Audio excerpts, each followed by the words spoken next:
Lokvani news network बातमी मागची। उमदी तालुका जत येथील सर्वोदय शिक्षण संस्थेच्या समता प्राथमिक माध्यमिक आश्रमशाळा व ज्युनियर कॉलेज समतानगर या शाळेला 50 वर्ष पूर्ण झाल्याबद्दल सुवर्ण महोत्सवी वर्ष साजरे करण्यात आले। राजकीय मंडळींसाठी हा कार्यक्रम खास घेण्यात आला। कार्यक्रमाचे अध्यक्ष श्री महादेवप्पा होर्तीकर प्रमुख उपस्थित होते। यावेळी माजी मंत्री जयंत पाटील, खासदार निलेश लंके, माजी आमदार विलासराव जगताप, विक्रम सावंत, सभापती तमन गौडा, रवी पाटील, तुकाराम बाबा महाराज यांची प्रमुख उपस्थिती होती। यावेळी माजी मंत्री आमदार जयंत पाटील यांच्या हस्ते नूतन वसतिगृह व स्मरणिका प्रकाशन करण्यात आली। कार्यक्रमाची सुरुवात मी जीवक क्रांतिज्योती सावित्रीबाई फुले यांच्या प्रतिमेचे पूजन करून दीप प्रज्वलन करून कार्यक्रमाची सुरुवात करण्यात आली। यावेळी बोलताना माजी मंत्री जयंत पाटील म्हणाले, जतचा दुष्काळ कायमस्वरूपी संपवण्यासाठी म्हैसाळ योजनेला 4 टीएमसी पाणी उपलब्ध करून दिले। येत्या 4 वर्षात जतचा दुष्काळ कायमचा संपेल अशी आशा आहे। कामे वेगाने सुरू आहेत। जतमध्ये MIDC उभी राहणार आहे। उद्योग सुरू करणे कठीण आहे। कोणता उद्योग येणार हे पाहावे लागेल। आम्ही विकास कामे करतच राहणार आहोत। यापुढे राजकारण करणं अवघड आहे। गरिबांनी राजकारण करावे इतकी सोपी परिस्थिती आज नाही। शिक्षण संस्थेच्या समता आश्रमशाळेला 50 वर्ष पूर्ण झाल्याबद्दल त्यांनी अभिनंदन केले। यावेळी बोलताना खासदार निलेश लंके म्हणाले, दुष्काळी भागात शिक्षण संस्था उभी करून ती चालवणे सोपे नाही। उमदीसारख्या अत्यंत दुष्काळी माळावर सर्वोदय शिक्षण संस्था सुरू केली, त्याचा वटवृक्ष आज 50 वर्षांचा होतोय। या शाखेचा वर्धापन साजरा होतोय ही अभिमानाची गोष्ट आहे। यावेळी माजी मंत्री जयंत पाटील, खासदार निलेश लंके, माजी आमदार विक्रम सावंत, विलासराव जगताप, नाना शिंदे, जिल्हा परिषद माजी अध्यक्षा श्रीमती रेश्माक्का होर्तीकर, एड चन्नाप्पा होर्तीकर, राष्ट्रवादी युवक अध्यक्ष सचिन होर्तीकर, संस्थेचे सचिव SK होर्तीकर, प्राचार्य सुभाष होर्तीकर, मुख्याध्यापक बगलीकर सह मान्यवर उपस्थित होते। आजच्या कार्यक्रमाचे प्रमुख पाहुणे जे अनेक शेकडो किलोमीटर अंतरावरून नगर जिल्ह्यातून इथं आलेले आहेत फक्त या कार्यक्रमासाठी, ते महाराष्ट्रातील लोकप्रिय खासदार माननीय निलेश लंके साहेब, आपल्या विधान परिषदेचे आपल्या जिल्ह्यातील सदस्य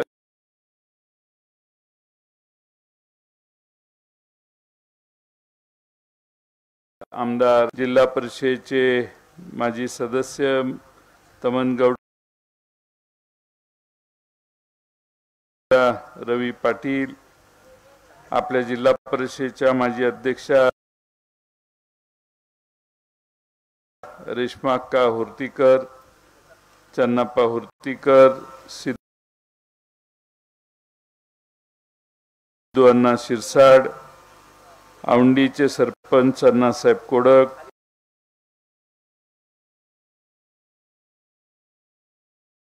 तुकाराम बाबा महाराज, संघचे सुभाष पाटील,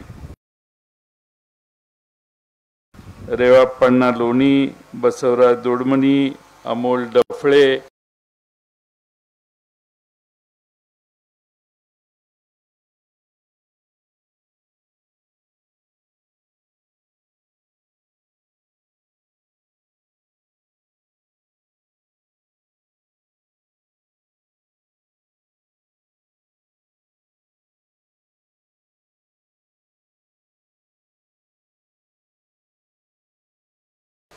सचिन होर्तीकर। हा कालखंड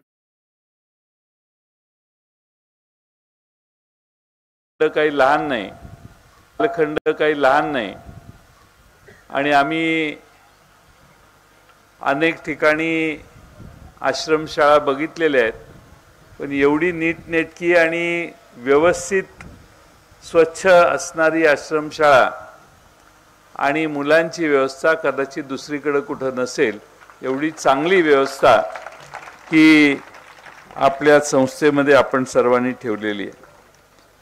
खरं म्हणजे बापूंचे सहकारी आणि आपल्या महादेवपण्णा होर्तीकरांचे वडील कॉम्रेड कल्लाप्पण्णा होर्तीकर, ज्यांचा उल्लेख आपल्या अण्णांनी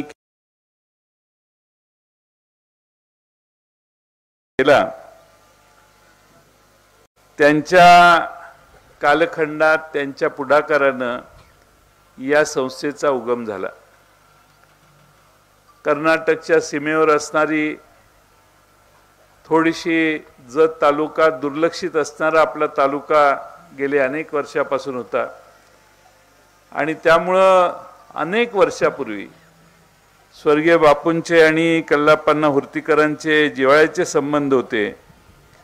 स्वर्गीय बोरगीकर वकील पण त्यांच्याबरोबर या भागात काम करायचे आणि चन्नाप्पा हुर्तीकरांचे वडील संस्थापक चेअरमन रामचंद्र हुर्तीकर या सगळ्यांनी मिळून या संस्थेला नावारूपाला आणण्याचं काम केलं। आज संस्था अतिशय दिमाखाने उभी आहे। एवढी चांगली व्यवस्था या ठिकाणी करत असताना या भागातल्या सर्वांचाच या संस्था वाढीना आशीर्वाद आणि सहकार्य मिळालं यात काही शंका नाही आणि म्हणून आज आपली इतकी उत्तम व्यवस्था या ठिकाणी सर्वांच्या समोर उभी राहिलेली आहे। मला खात्री आहे की दर्जा चांगला टिकवला तर मला वाटत नाही की कधी काही अडचण येऊ शकते। आपण दर्जा उत्तम ठेवला म्हणून आश्रमशाळेतही मुलं आहेत, शाळेतही मुलं आहेत, कारण आता स्पर्धेचे दिवस आहेत। मुलांना चांगल्या व्यवस्था सुखसोयी आणि चांगले शिक्षण दिलं तर मुलांचा ओघ संस्थेकडे शाळेकडे लागू शकतो आणि ते दर्जा टिकवण्याचं काम आपल्या सर्वांनी अतिशय व्यवस्थितपणाने केले। आश्रमशाळेचे मुख्याध्यापक सुभाष होर्ती आहेत किंवा सगळेच दोन्ही तिन्ही व्यवस्था सांभाळणारे सगळे प्रमुख आहेत, त्यांनी चांगल्या पद्धतीने ही संस्था टिकवण्याचं काम केलं। याबद्दल सर्वांनाच मी मनपूर्वक धन्यवाद देतो। खरं म्हणजे आज आपल्या संस्थेच्या मार्फत हा सुवर्ण महोत्सवी वर्ष म्हणून कार्यक्रम आयोजित केलेला आहे आणि मला खात्री आहे की आपल्या भागातलं दैन्य कमी करण्यासाठी थोडा बहुत प्रयत्न हा ताकारी म्हैसाळ योजनेतनं थोडं बहुत पाणी येऊन या भागात झालेलं आहे। पाणी फार कमी येतं याची मला जाणीव आहे। गावाचं क्षेत्रफळाच्या मानानं पाणी फार टोकाला शेवटचं गाव असल्यामुळे कमी येतं आणि म्हणून आपल्या भागामध्ये आता विस्तारित म्हैसाळ योजनेचं काम चालू झालेलं आहे। मला आठवतं की त्यावेळी आपले विलासराव जगताप साहेब, विक्रमदादा सावंत असतील, आमच्या सुभाष पाटलांचे वडील असतील, त्या सर्वांनी या भागात पाणी येण्यासाठी नेहमीच आग्रह धरलेला आणि त्यातून विस्तारित योजनेसाठी पाणी कसं द्यायचं हा प्रश्न पडलेला, कारण सर्व तज्ञांनी सांगितलेलं की नदीत पाणी नाही आहे। पण त्याच्यात पाण्याच्या वापरात काही बदल करून आपण 6 TMC पाणी फक्त जत तालुक्यासाठी उपलब्ध करून दिलं आणि आता 65 गावात पुढच्या वर्ष दीड वर्षामध्ये ही योजना पूर्ण झाल्यावर उरलेल्या 65 गावात आपल्याला कृष्णेचं पाणी मिळायला सुरुवात होईल, जी कायमची व्यवस्था असेल आणि ज्याचा फायदा उरलेल्या जत तालुक्यातील आपल्या 65 गावांना मिळेल। आज या तालुक्याचे अनेक प्रश्न आहेत ज्याचा उल्लेख विलासराव जगताप साहेबांनी, विक्रमदादांनी केला। विलासराव जगताप साहेब म्हटले की आम्ही दोघंही आता माजी झालेलो आहोत, दोघांनी एकमेकाला माजी होण्यात जे पुढाकार घेतला आणि दोघांनी एकमेकाला माजी केलं त्यामुळं ही परिस्थिती आलेली आहे। हे दोघांना जर कळलं, गेले का दादा, ह्या दोघांना जर कळलं तर निम्म काम आपलं झालं असं मी समजेन आणि त्यामुळं आमचा किरकोळ छोटा पक्ष आहे आमचा। पण विनोदाचा भाग सोडून देऊ, शेवटी निवडणुका झाल्यावर एकदा झाल्यानंतर त्यावर बोलून काही फार उपयोग नसतो। आमचे आज निलेश लंके इथं आलेले आहेत. महाराष्ट्रातले एक अतिशय लोकप्रिय व्यक्तिमत्व आहे. शून्यातून त्यांनी स्वतःचं जग निर्माण केलेलं आहे आणि लोकांना असे नेते फार जीवापाड आवडतात. नगर जिल्ह्यात, अहिल्यानगर जिल्ह्यामध्ये त्यांनी विधानसभेला उभा राहायचा निर्णय राष्ट्रवादीकडून घेतला आणि त्यानंतर त्यांनी विधानसभेला प्रचंड बहुमत मिळवलं आणि विधानसभेत निवडून आले. विधानसभेत देखील काम करत असताना आपण आमदार आहोत असं न समजता, सामान्य माणसाची नाळ न सोडता त्यांनी लोकांचा विश्वास नगर जिल्ह्याचं संपादन केला, आमदारकीचा राजीनामा दिला आणि लोकसभेला उभे राहिले. आणि लोकसभेला देखील प्रचंड मोठ्या शक्तीच्या विरोधात निलेश लंके साहेबांनी फार चांगला विजय मिळवला.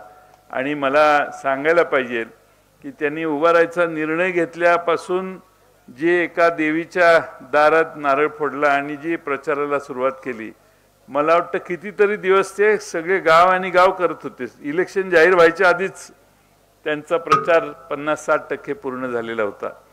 त्यामुळं प्रचंड लोकांच्यात असणारा हा नेता आहे.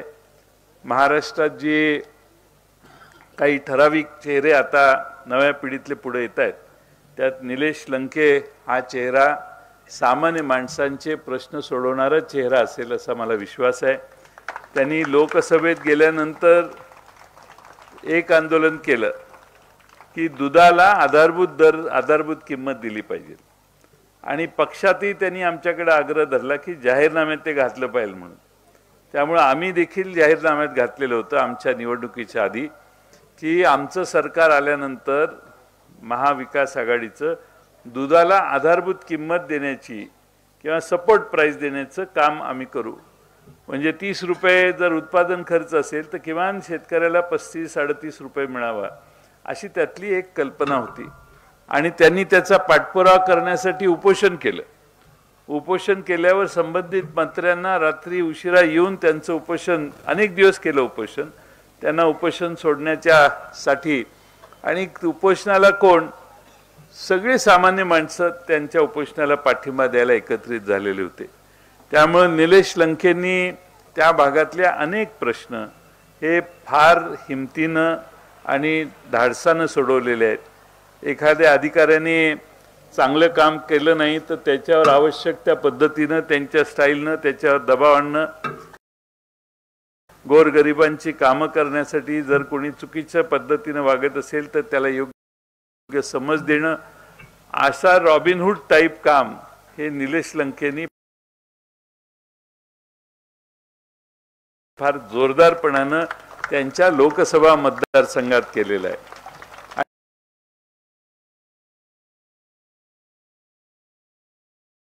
आणि त्यामुळं सामान्य लोकांना पहिल्यांदाच आमदाराला हाताला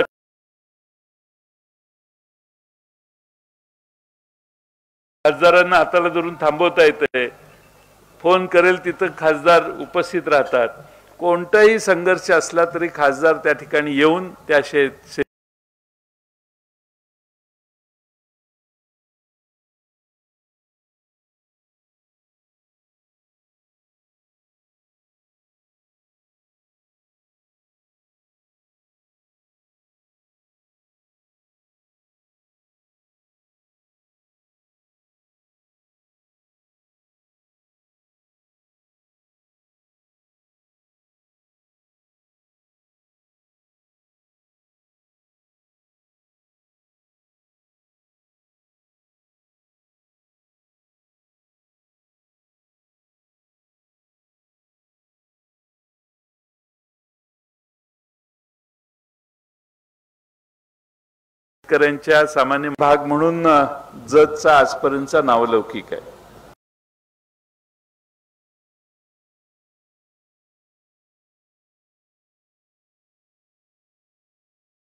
भाग म्हणून जतचा आजपर्यंतचा नावलौकिक आहे. अनेक मोठमोठे नेते या ठिकाणी होऊन गेले.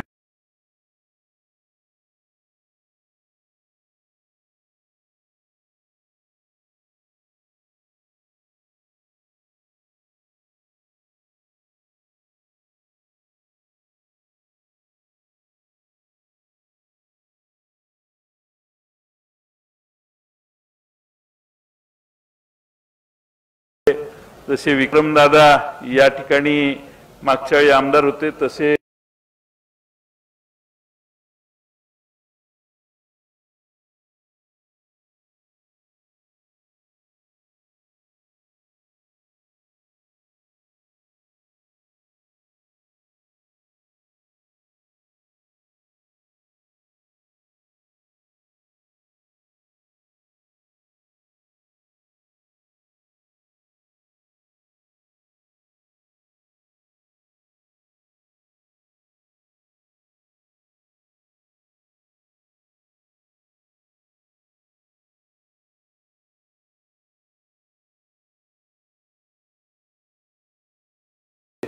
आमचे विलासराव जगताप साहेबही अनेक वर्ष या भागाचा बोलणारा भाग आहे।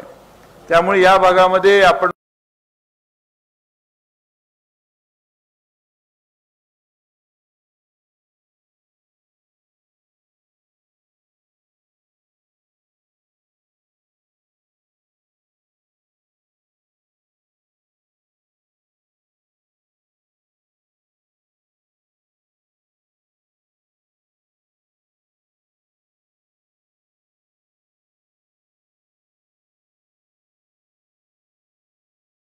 मगाशी पाहिलं असेल की या संस्थेची देखील कानडी मीडियमची शाळा आहे आणि मराठी इंग्रजी भाषेमध्ये आज आपल्या या ठिकाणी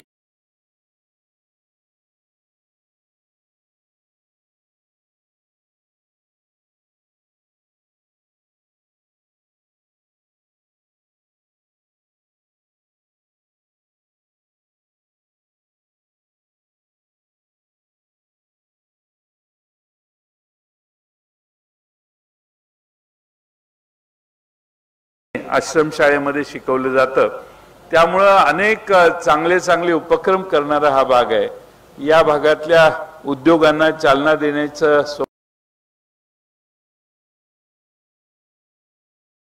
स्वप्न बरेच वर्ष आपल्या जत तालुक्यातल्या जनतेचं होतं, पण टोकाचा तालुका असल्यामुळे उद्योजक येतील का आणि आले तर त्याला आपण कशी चालना देऊ शकतो हा प्रयत्न अधिकचा करण्याची गरज आहे। मला खात्री आहे की भविष्य काळात तेही काम झाल्याशिवाय राहणार नाही। अलीकडच्या काळामध्ये निवडणुका कशा होतात याचा चांगला अनुभव या भागातल्या जनतेला आलेला आहे। निवडणुका आता काही सोप्या राहिलेल्या नाहीत आणि त्यामुळं सामान्य माणसं निवडणुकीला उभा राहतील आणि ती निवडून येण्याचा प्रयत्न करतील। आता जिल्हा परिषदा पंचायत समित्या विधानसभेला जेवढं स्टँडर्ड वर गेलेलं आहे की जिल्हा परिषद आणि पंचायत समितीला माणसं अर्ज करतील की नाही हीच मला शंका वाटायला लागलेली आहे। त्यामुळं ज्याला ही आपल्याला विसरता येणार नाही, पण ही काळाच्या ओघात नव्या नव्या ज्या गोष्टी आलेल्या आहेत त्याला तोंड देण्याशिवाय दुसरं करतं कोणतंही हे नाही। इथं मार्केट कमिटी फार चांगली, सुजय नाना शिंदे आमचे चेअरमन आहेत। मार्केट कमिटी ही मिरज तालुका, कवठेमंकाळ तालुका आणि जत अशी मोठी मार्केट कमिटी लंकेसाहेब या जिल्ह्यात अनेक चांगल्या सुविधा या ठिकाणी देण्याचा प्रयत्न इथली मार्केट कमिटी करत असते। त्यामुळे प्रगती करण्याच्या सगळ्या इच्छा या भागातल्या जनतेच्या मनात आहेत आणि आज पाणी हळूहळू यायला लागल्यामुळे या 2-4 वर्षांमध्ये या तालुक्याचं स्वरूप प्रचंड बदलले, या तालुक्याचं स्वरूप प्रचंड बदललेलं दिसेल असा विश्वास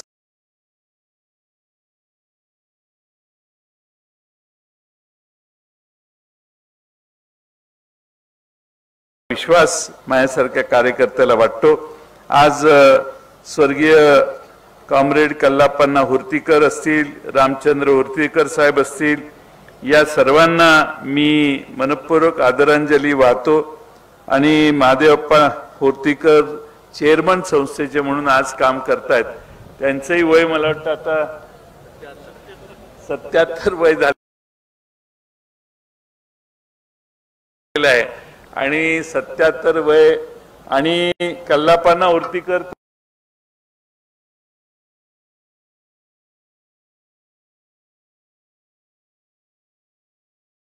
मला वाटतं 103 ना 101